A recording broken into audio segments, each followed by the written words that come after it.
JJ, if we could start at the beginning, please, that now famous photo of the first read. Could you tell me about some of your memories from that day, and did you feel like you were on to something special? I did, and am so grateful that actually played out in the making of the movie, which is to say, I didn't know until that day what the alchemy would be putting together these actors. Some brand new, and some obviously pre-existing in this world. I look at that picture and I laugh because, you know, they take pictures like that and they release it with this kind of like monumental, historical vibe.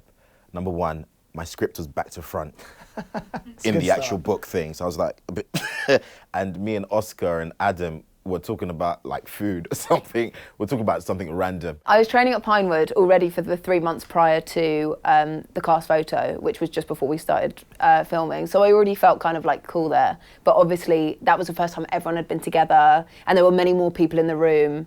But it was the first time anyone had heard each other say anything out loud. So yeah, it was scary. And it was kind of an incredible energy to be in that room with Lawrence Kasdan, who had written Empire Strikes Back and Return of the Jedi, Harrison and Carrie Fisher and Peter Mayhew and Mark Hamill and Anthony Daniels. And it was just, that was very, very exciting. But to see and to hear and to watch, even in a read-through, the interactions between people like Harrison and John Boyega or Daisy Ridley, who was someone who's essentially entirely unknown.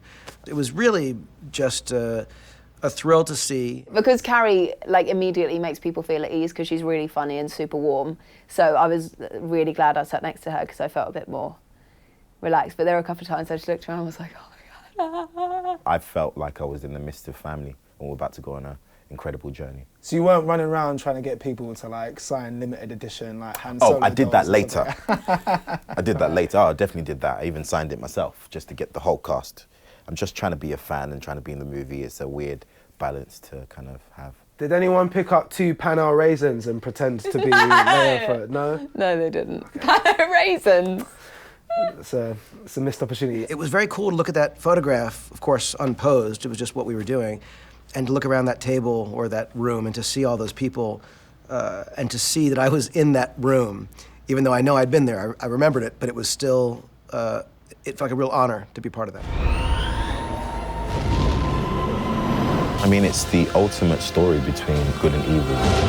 Lightsabers are really cool. The dark side. Jedi mind tricks are really cool. I'm gonna use the Force to make you pick one of these. A Jedi. I'm a Jedi. The text just goes, "Where you at, mate?" And Harrison just goes, "Downstairs, kid." They're real. How can a story about goodies versus baddies keep audiences hooked for nearly 40 years? The Force. The Force is a real thing. Everyone said it was the best job they've ever done. If there is one secret, it's